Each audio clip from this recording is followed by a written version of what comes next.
Well, welcome everyone. Thanks so much for being here today. This is going to be a fantastic conversation. We have some amazing panelists who are going to share their perspectives and experiences about the international student career search. It's going to be a really engaging discussion today. I'm excited. For those of you I haven't had a chance to meet before, my name is Libby Davis. I'm a program manager for MBA programs here at Forte, and I just want to thank everyone for taking time out of your day to join this Conquer Your Career session. This is one of several sessions that we do that are in line with really showcasing the different career paths and opportunities for women in business, specifically after working so diligently on an MBA. So, with that, let's get started so you can meet some of our amazing folks today. So, as many of you may already know, there are unique opportunities and challenges associated with an international job search. Our speakers today have successfully created careers farther away from home, and these MBA alumni will share their experiences, insights, and strategies for navigating kind of the nuanced complexity of a global career. So, let's get started. So first, I'd love to introduce you to Tosin Fasharanti. Tosin graduated from Washington University in St. Louis, the Olin Business School, and is currently a finance manager at Amazon. So Tosin, welcome. We're thrilled that you're here. Please tell us a little bit more about yourself and your career journey. Thank you, Libby. Hi, everyone. So as Libby said, my name is Tosin.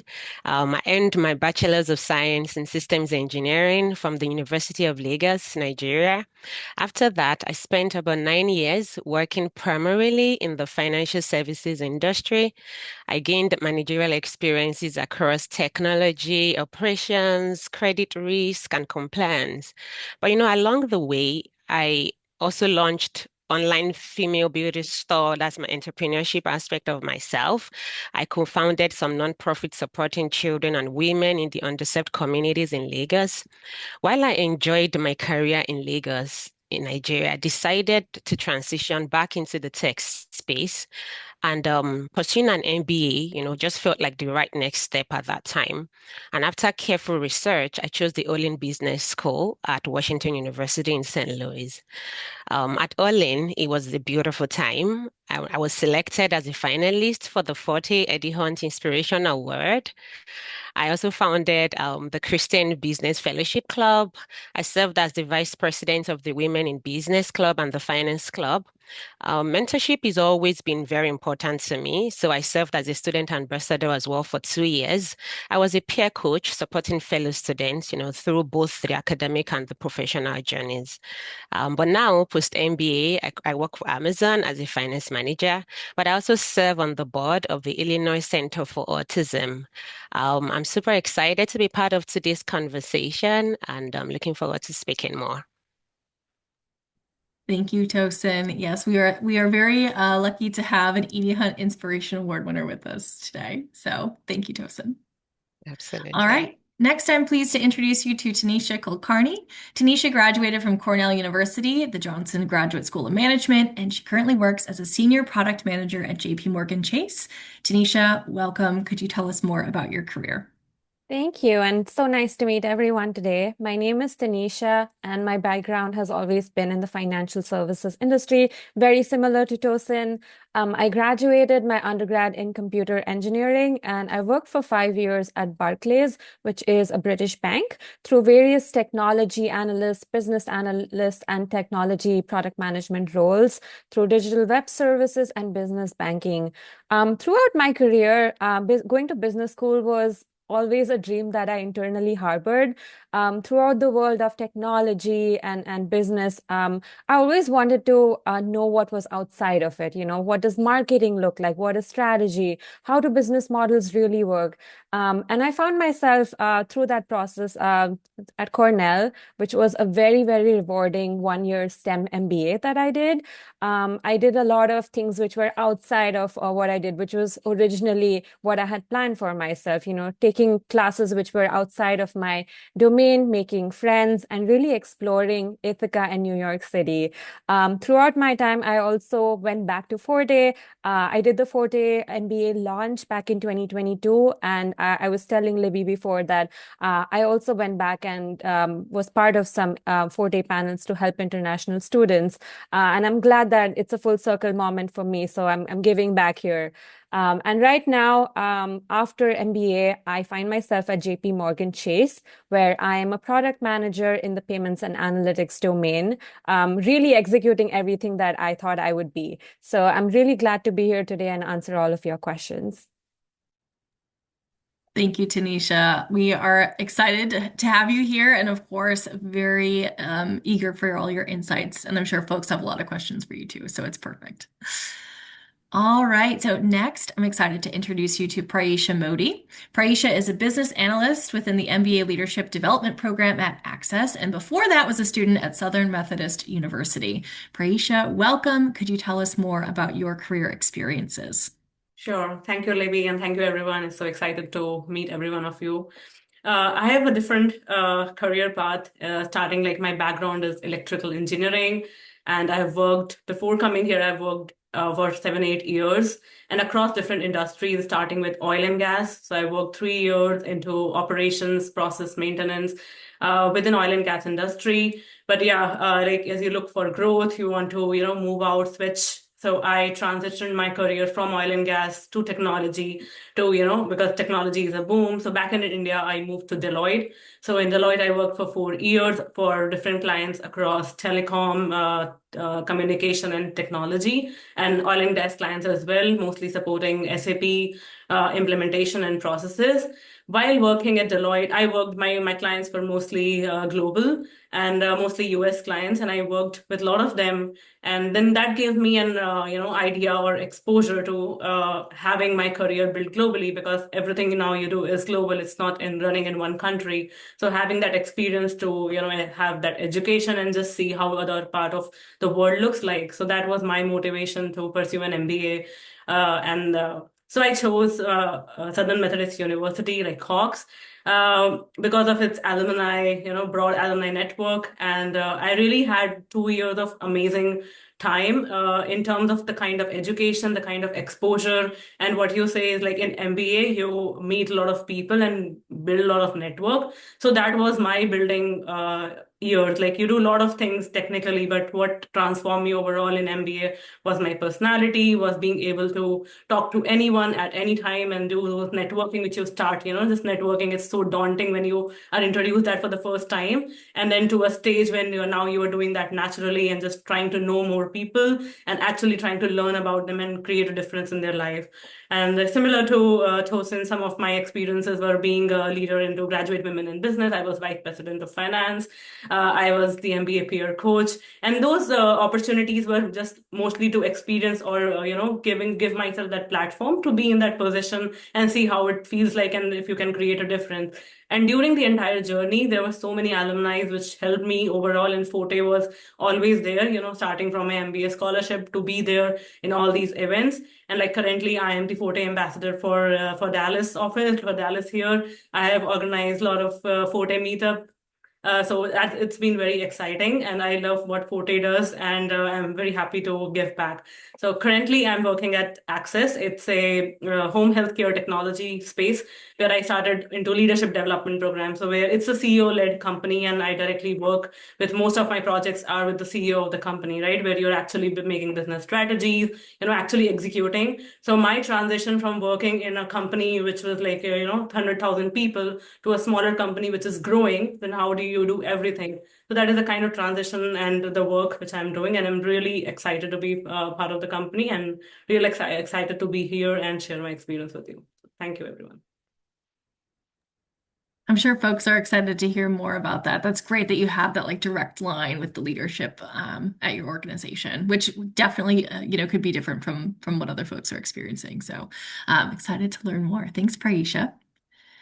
And then last but definitely not least, I am thrilled to introduce you to Rosa Mecklenburg Tenorio. Rosa is vice president at Alex Partners and graduated from Duke University, the Fuqua School of Business in 2024. Rosa, thank you for being here. Please tell us more. Tell us more about you, your career journey. We're excited to have you here. Thank you, Libby. Hi, everyone. My name is Rosa, and I'm very excited to be here and give back to Forte that also play a huge role in my career and MBA journey. I'm originally from Lima, Peru, and I did my undergrad back at home at Universidad del Pacífico, where I graduated from economics and my minor was in finance. So when I graduated from my undergrad, I knew that finance was something that I really enjoyed doing, but I explored a little bit. I started doing M&A, so more investment banking, but I decided to stay and go back to financial planning. That's what was my passion before my MBA. And in my roles at finance, I had a lot of mentors, and a lot of them had done MBAs before. And I heard from their experiences and knew that it was going to be a huge next step in my career and something that would allow me to have an international experience, which I was really looking forward to. So I decided to apply to MBAs, and I was looking for a program that was very tight and community driven and supportive. And that's why I chose Duke University. And during the MBA, I was involved in the LASA. LASA Club is the Latinos club. So I was very involved in that. I also knew that I wanted to pivot to consulting. So I was involved in the consulting club. And finally, I ended up pivoting into consulting. I'm a vice president at Alex Partners. I'm working currently in the restructuring and turnaround practice. So I got to balance my finance background to what I wanted to learn, that is consulting. And I can tell you more about my experience and how I arrived to that role, but definitely happy to be here and answer any questions that you might have. Thank you, Rosa. Yes, it's gonna be a fantastic conversation. We are, like I said, thrilled that all of you are here today, and we have a lot of really great questions prepared. So we're gonna dive into those questions right now. But we are hoping to have time at the end of the session today to hear questions from you, the audience. So as we are having our conversation, feel free to put any questions that come to mind in the Q&A section of the Zoom webinar platform. That's where I will be looking throughout the session to kind of see what questions folks have. And then again, hopefully we'll have time at the end and we can dive into those as well. Okay, so the first question that we are going to tackle today will go to Tanisha. Tanisha, can you describe your research process when it came to identifying which organizations were able to recruit and sponsor international candidates? Yes, super important. I think my thought process about approaching companies that sponsored international students was, I would say, multi-layered process. And I would also advise all the incoming international students or those who are already looking for jobs to not just rely on one single source, because every year policies change. Companies that may sponsor you in 1 year may not do it the next year. So it's important to keep that in mind. So having said that, I had a multi-layered process to this. So the first one was obviously, you have your career teams that help you understand, hey, this company is coming to campus.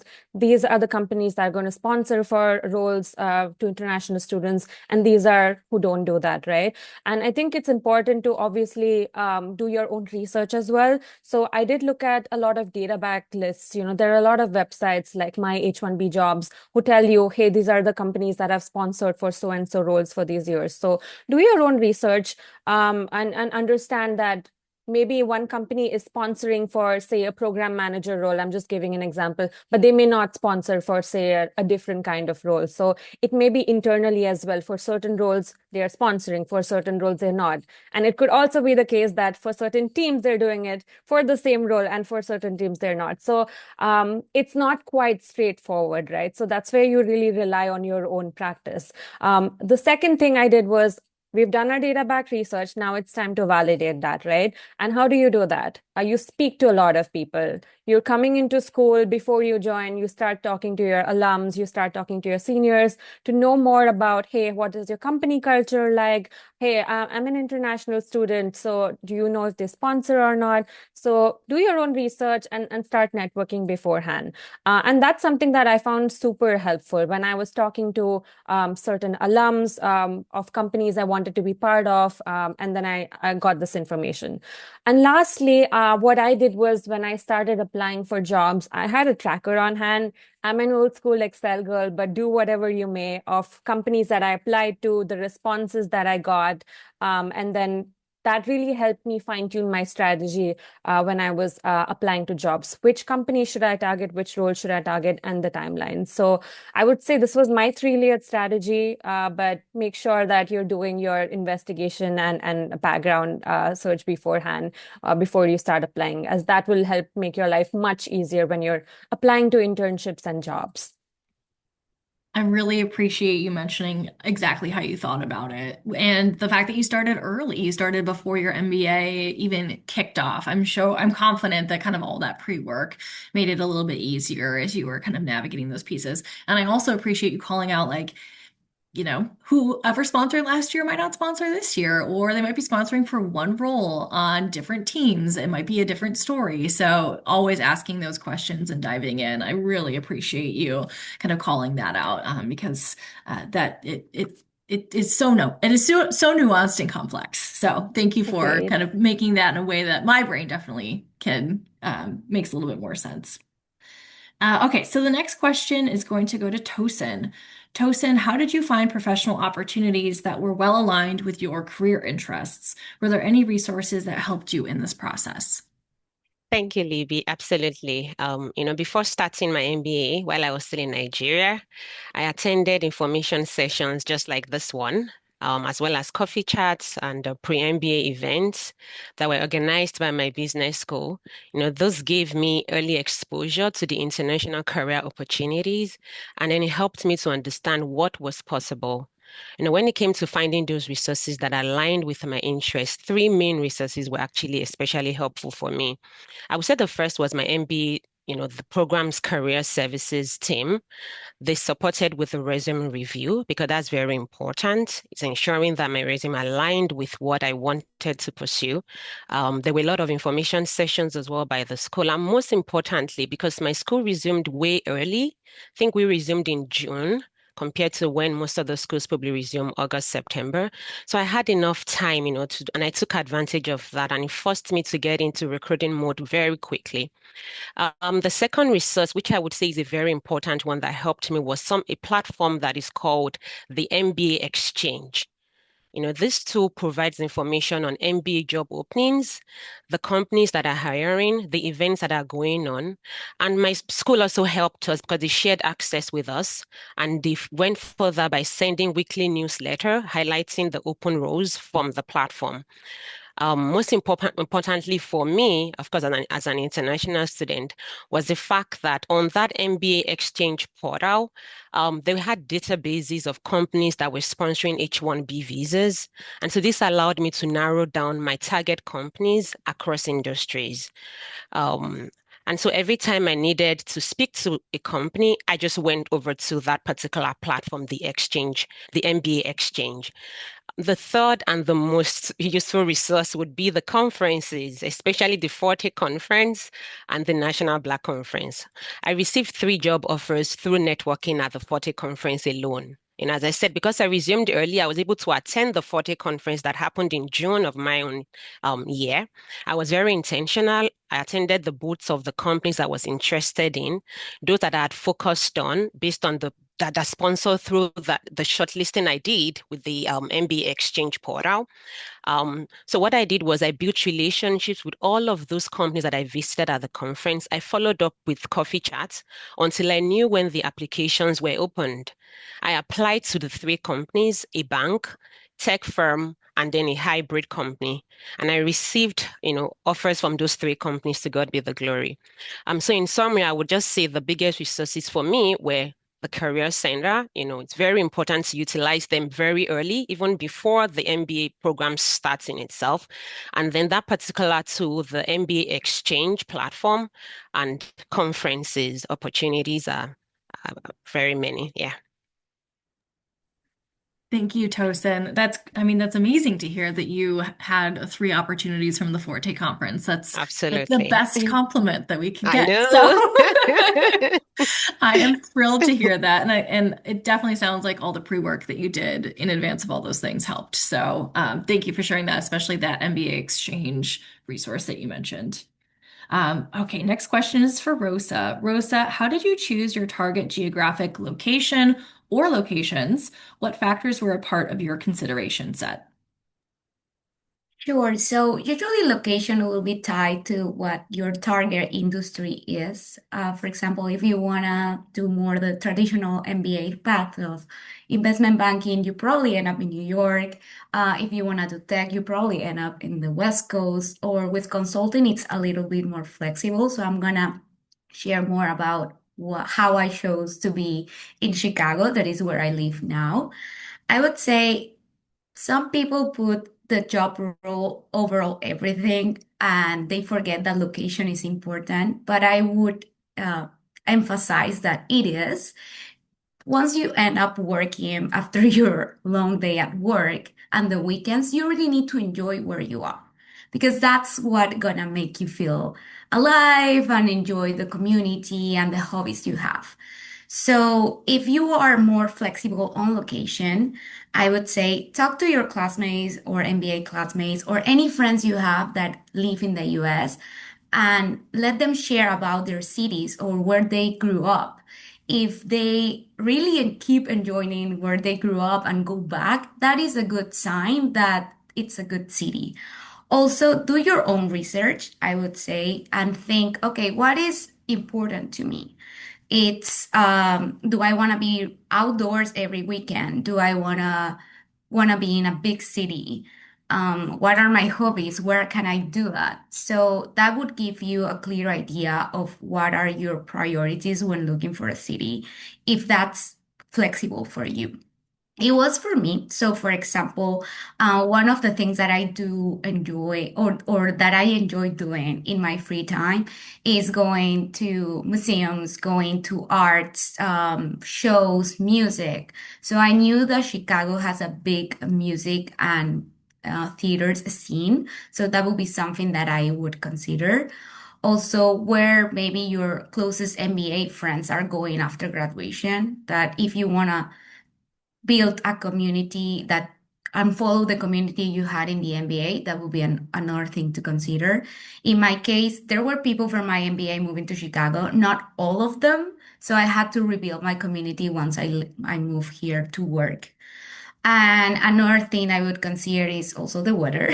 If you are more familiar with warm weather and you prefer to be in a warmer city, then that's gonna also discard other options from cities if you can.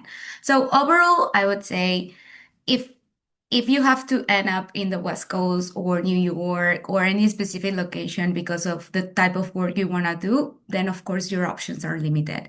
But if location is flexible, reflect on what you like to do in your free time. Reflect on if you have families or friends living in certain cities.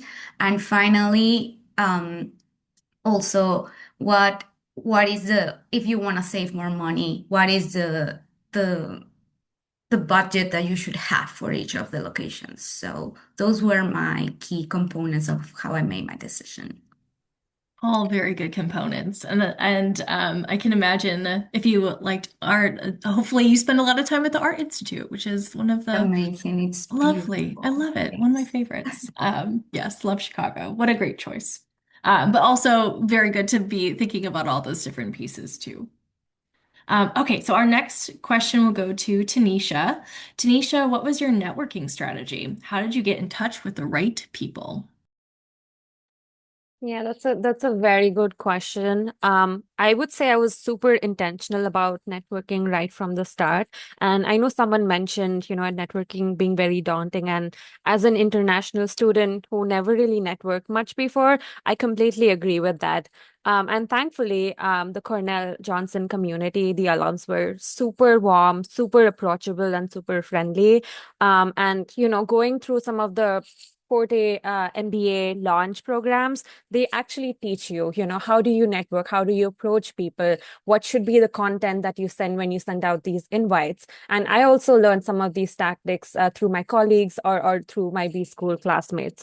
So before coming to school, obviously I was talking to some of the alums, some of the current students, and I would say my way of reaching out was primarily through LinkedIn, because obviously I was not in school school yet. So I would send out LinkedIn requests. And one mistake I made, and I'll share with you all, is always add a note when you're connecting to somebody. Obviously, these people are strangers to you before, so they wouldn't know who you are. So it's always helpful to just write a one-liner. Hey, I am an incoming student, or I am a current student at blah, blah, blah school. I would love to learn more about what you do or your experiences at said school. So that really helps, the outreach rates, the rates that people connect with you.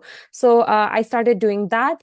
And while I was in school, I was reaching out to people who were part of the companies that I wanted to be part of. So companies, roles, to understand more about, hey, what is your company culture and fit like, and what are the day-to-day responsibilities of your job. So once I knew better about these are the companies I want to target, these are the domains. For me, it was product management roles in financial services.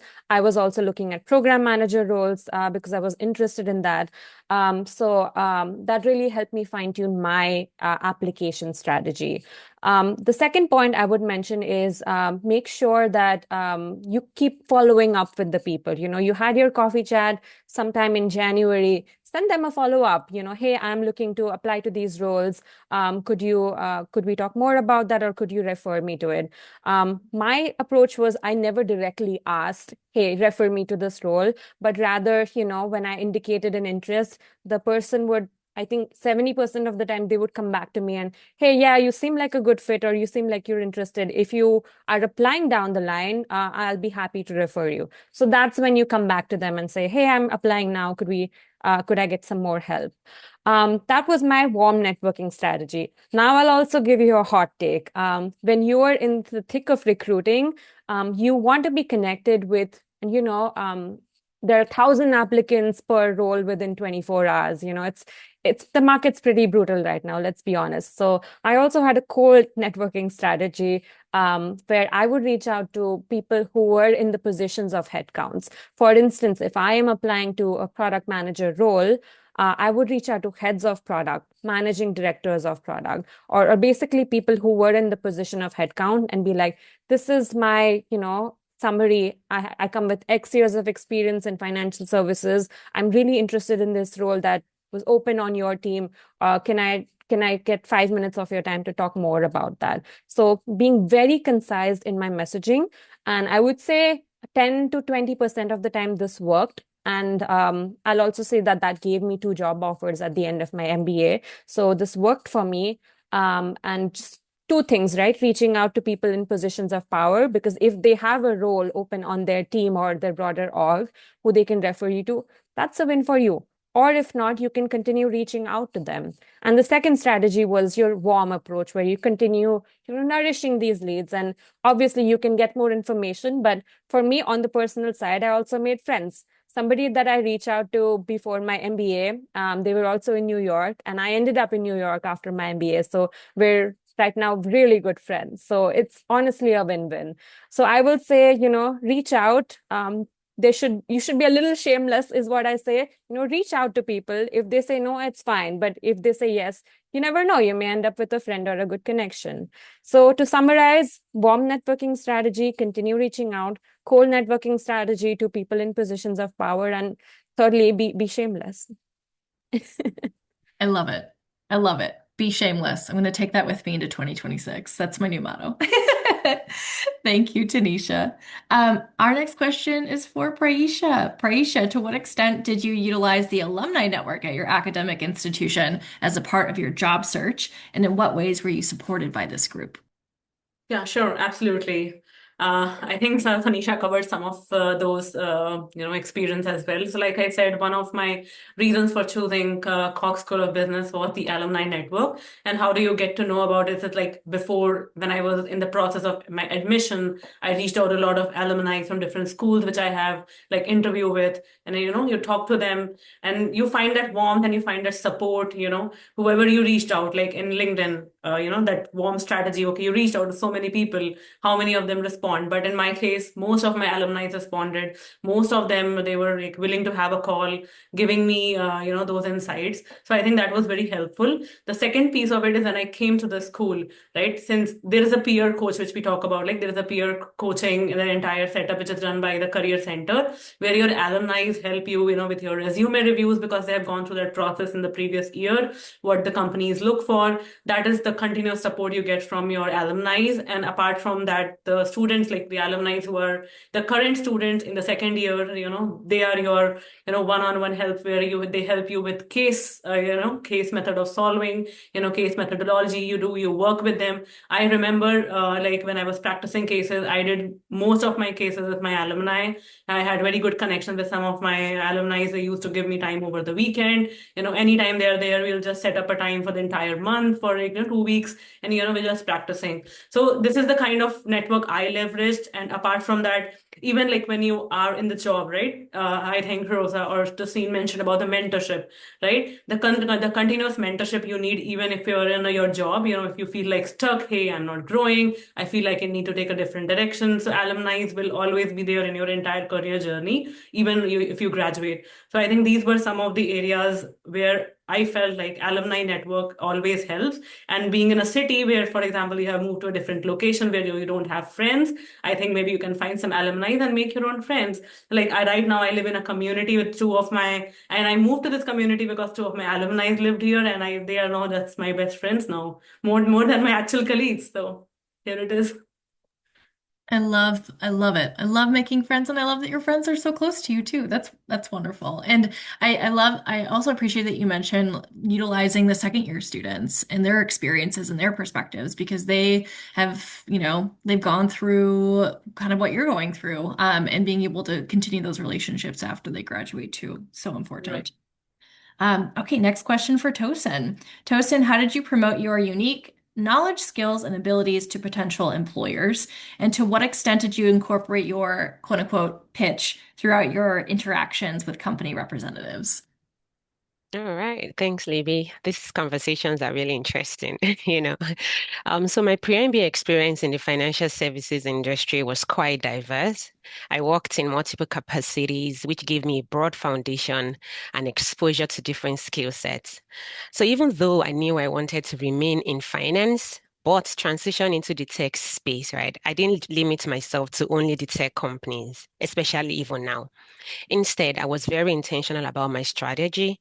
I positioned myself in two ways. First of all, as a career advancer, that is targeting opportunities within the financial services where my experience was directly familiar. And then the second way was as a career switcher, pursuing the roles that could help me transition into the tech industry. Now, when positioning myself as a career advancer, what I did was I focused on promoting those core skill sets, that I developed over my 9 years in the financial services. And so I created a clear pitch that communicated what I do well, and I used that consistently, in coffee chats, networking events, conferences. My resume also reinforced the same story, by highlighting those skill sets. And during my interviews as well, I tailored my star responses. That is the situation, task, action, result responses to emphasize my experience, the results, and the value that I could bring. Now, the second phase for those tech companies where I was looking to transition into, I adjusted my pitch to focus on my transferable skills, what I gained from my MBA, those learnings, and then the soft skills for my managerial experience and how, all of this could translate into impacting the organization.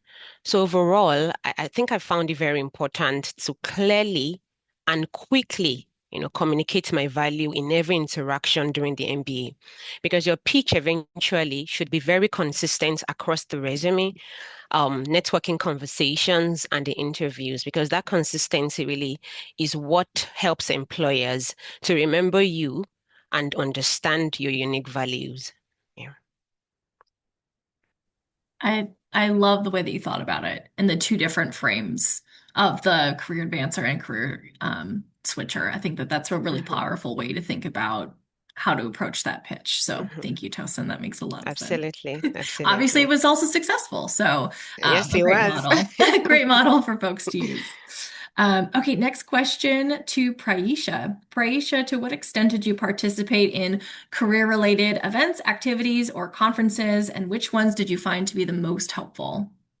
Yeah, I would say there is. I think Tosin mentioned about having the going to the conferences and career events. I think those are the game changers, not only from the perspective of getting a job, but actually going out and how to when you're networking. So there are a lot of career events that happen. Like in school, there are internal career fairs that happen during fall, during spring, and then there's 4-day career fairs that happen. Virtual career fair, so those give that opportunity where you have face time with a lot of recruiters. And like as soon as I joined my school in fall, there was first career fair like within the school, right?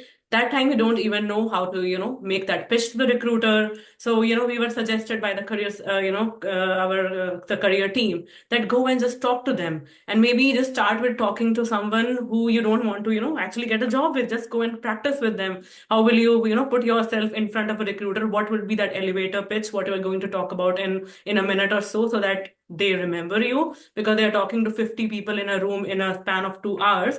How will you make sure that you make yourself visible? So that is the skill. Once you experience it, then only you'll come back and practice it. So over and over, I attended a lot of internal career fairs, and then one of the career fairs, the National Black Conference for Recruiting. I think that was an amazing conference which I have been to. Like it's so like the exposure is so wide. You meet so many employers. I also got an internship offer from the National Black Conference. And then apart from that, like I was looking more into like specifics. So for that time, I was also looking at supply chain roles. So I went into some of the supply chain organizations within DFW. So like there were like Association of Supply Chain. There is a so I did those industry, conferences or industry networking groups, and there were some women in the groups as well. Like apart from Forte in Texas, it's called Next Up Texas. It's a very broad women professional group. I just went there to have some networking, meet professionals apart from school to see how they are doing. So those were some of my experiences which I did different from some of my other classmates. So the kind of exposure I got from them was, beyond the school and beyond the jobs, and that I've continued after. To be honest, after my when I once I graduated, you don't have your regular career events. Now you feel like, okay, who I need to network now. You feel that sudden gap, after graduating. Oh, what next I need to do? So to have that network, to have those connections, I continued some of these meetings and conversation with some of these people. I think that took me a long way. It takes me a long way in terms of my mentorship, in terms of what's happening in the industry, in happening like what's in a different industry. So I think that played a very important role in my career search, apart from all the career strategies we do. If you have that opportunity, and if you're in a city like that where you get a lot of opportunities, that is definitely someone should leverage. Thank you, Praisha. I appreciate that you mentioned a bunch of different types of ways to, get in front of folks and continue to build relationships, whether it's at the conferences or through alumni networks or through these more specific industry groups. I think that like multi-pronged approach is really, really beneficial. So thank you. I think we only have time for one more question. So this question is going to go to Rosa, and she's going to close us out. Rosa, what school resources did you find to be the most helpful during your job search? Do you have recommended best practices for working with the MBA Career Services Department? We'd love to hear more. Sure. Before that, I just want to emphasize what I believe all of us have shared. Like, please leverage your MBA network. It's gonna be key in your search experience, and not only the alumni, but also your second years. Your second years have experienced what you've done. They have recruited 1 year before you, so they know what you should be doing. Listen to their advice, and also be friends with them. Don't make it that so transactional, because at the end they could also be your friends once you finish the MBA and move to a new city. The other two resources that I would like to highlight are first the clubs. I was part of the consulting club in my MBA, and also there was the investment banking club, the finance club, the tech club, and all of them have resources to prepare students through their recruiting process. We will have trainings, we will get in consulting casing books so that we can practice, and they will also give us coaches that were second year students to help us doing mock interviews. So that will be a big resource you have to utilize. And the second is the career center. And I do think there are strategies to make them more helpful to you. First, don't be afraid to ask for help. Like go set appointments with your career coach. They have in at Fuqua, we have a career coach per industry. So for me, I would go and talk to the consulting career coach. So I would have appointments with her where we talk about first our resume. She would review my resume, give me feedback, and I would also share that with other career coaches. So I had like a broader overview. And also, you would find out that you recruit for a specific industry, but it's also good to have a backup plan. So I knew that if I wanted consulting, yeah, that would be my top priority. But my background was in finance. So let's do finance roles too, so that I get a second chance if consulting is not what I end up having an internship offer for. So that is key. And also share with them your strategy. How many coffee chats are you having? With who? How did you pick your city if you have flexibility on that? So let them be your advisors in more like the strategy side, but then use your network to have more concrete conversations on how companies recruit. So that would be my advice on utilize every resources you have, the clubs, the career centers, the second years, the alumni, and you have a good experience recruiting.